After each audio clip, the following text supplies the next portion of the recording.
Chapter 22. I survived lockup. I wanted to get that printed on a t-shirt. It left its scars though. After I was released back onto the main ward, I was all over the place, or labile, as they say in psychiatric speak. The meaning of labile is given in my dictionary as meaning, in chemistry, liable to break down, unstable. That summed it up. The medications were crushing me, I was thinking in mud, and I couldn't make any sense of recent events. I would start crying at any given moment as the grief and trauma of seclusion started to hit me, and the panic attacks had returned. I was also at the very beginning of coming down from the enormous high I had been on, and every bipolar sufferer dreads the low which follows a high. It seems to hit in strength relative in proportion to the heights attained. I was deeply resentful about having been locked up. It's fair to say that I hadn't left the staff with many options, but sometimes it seems that the tools available in psychiatry are too limited and blunt, and the line between punishment and supposed therapeutic treatment can be very, very thin, sometimes indistinguishable. Lockup had left me highly sensitised to what I had come to see as abuses of power on the ward. Now I could relate to Andrew's distress about the psychiatric system. In the dining room one night I watched, shocked, as two nurses took on one elderly woman, trying to stuff pills down her throat after her protestations that she was unable to swallow. And in the lounge we all watched on in disgust as a nurse put a rowdy patient in a headlock and dragged him off to seclusion, kicking and yelling. I struggled to see any good in the system, and could not rid myself of the foul taste that seclusion had left in my mouth. With this toxic combination of hurt and outrage festering within, I was ripe for meeting Yos. She had a history of admissions with bipolar disorder and knew firsthand the residue of trauma left behind by psychiatry and its practices. She firmly believed that the key to surviving psychiatry lay not with the medical staff, but with the other patients. She uffied me through those days coming back onto the ward, and we would sit snuggled up in a blanket in her cubicle, where she would offer reassurance by recounting all the creative and outlandish bipolar stunts she had pulled in her time.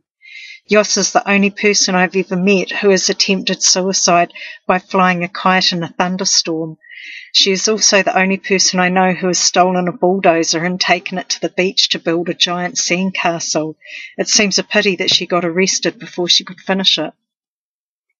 The staff were not happy about our friendship though. They did not like us spending time together and were deeply suspicious of our huddles.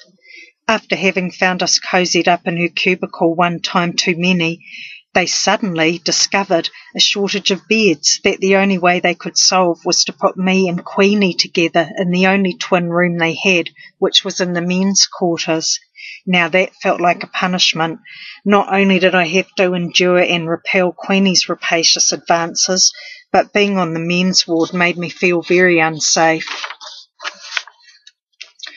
During both my hospitalisations, it was the aftermath from the sexual abuse memories that preoccupied me more than anything else.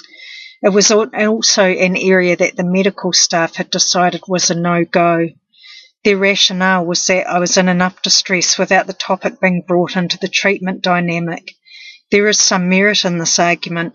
They were trying to protect me and deal with the immediacy of regulating the mood swings and my disordered thinking. I was not part of the decision though, and I felt as though something which was vitally important to me was being ignored. This didn't make it go away. Far from it. The trauma was playing havoc with my ability to function as an adult and to experience any sense of security or safety on the ward. In an effort to get myself heard on the matter, I sometimes said too much to inappropriate people, looking for the right words of solace from the listener. On one occasion this had been the hospital chaplain, whom I made the mistake of assuming would be someone I could confide in and trust. Unfortunately, it turned out to be a topic which he found somewhat salacious. In disgust at his lewd remarks, I injured my hand punching a concrete lamppost on the way back to the ward.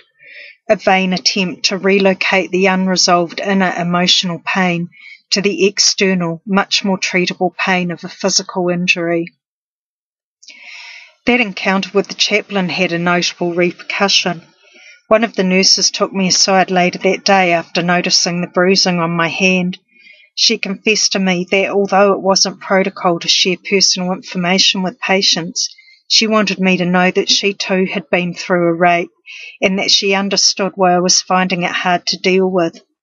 Privately, she shared my view that the effects of the abuse would not go away by ignoring them, but she also helped me to see why the staff wanted to leave it aside for now.